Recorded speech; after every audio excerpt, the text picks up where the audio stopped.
Ouko, that a senior government official who was very close to the powers that be then was directly implicated, and he had to be forced to resign and even spend some days behind bars.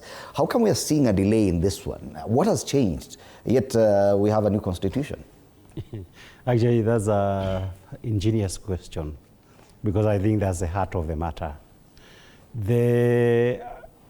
When this actually happened, and I've been seeing what we have, I finished my secondary school in 1990, in the same year that Robert Ouko was assassinated.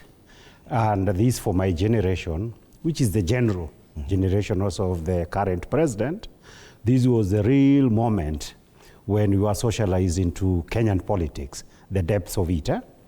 Now, the important questions that you raise about the issue of Robert Ouko is that, and this is what rings bell when we are talking about this issue today, is that the murder of Robert Ouko was in such a way that the executive, from down up to up, appeared to be implicated.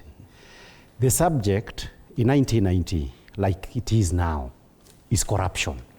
That the person who was murdered was alleged to have implicated the government of the day in corruption.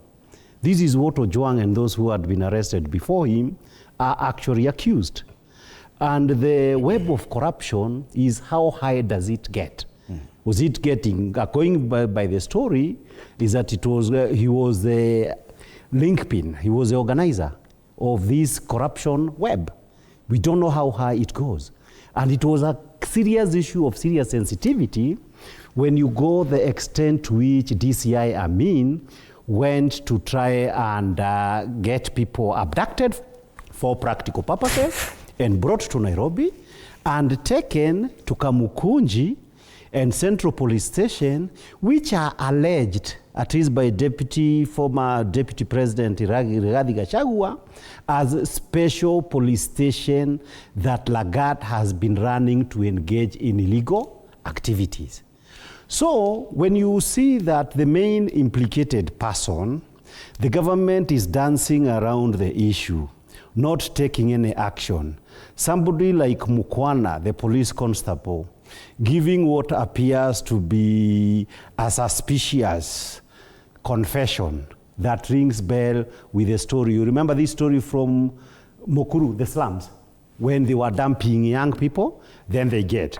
Now Mukwana appears to be the equivalent of that person. But the effect of all these, as you can see, is that in Mukwana's statement, he appears to be implicating the OCS more than Lagat, if you read that statement as a lawyer. And therefore, where you see like the government is going out of the way to protect somebody, it actually shows that there is more to this than meets the eye.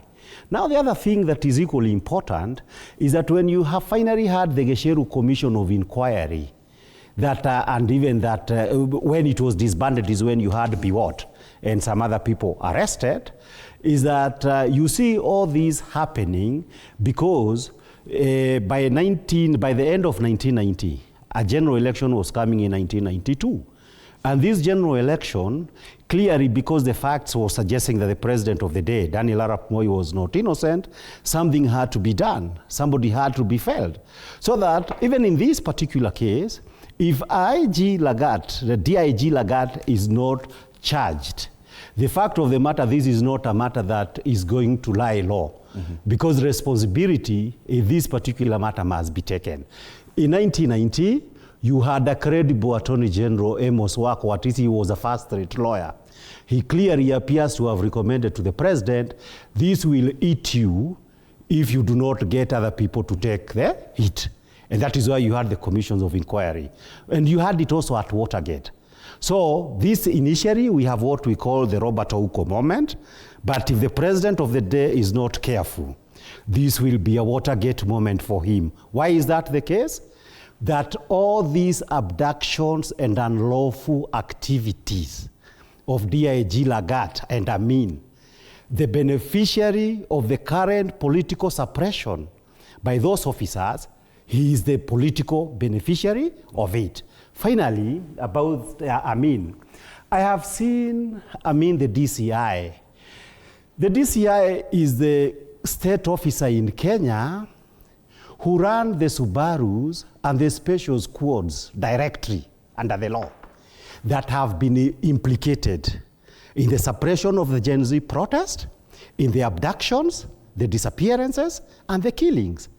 Yet, this is the most shocking public officer I see in Kenya.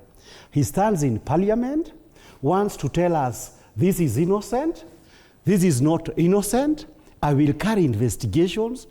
How on earth does the person speaking as a lawyer, most responsible for the atrocities that have been made in the last 1 year, be the most telling us this is guilty, this is not guilty? Okay. And parliament, they were just looking at that like zombies, taking stories from DCI Amin about who is guilty, who is not.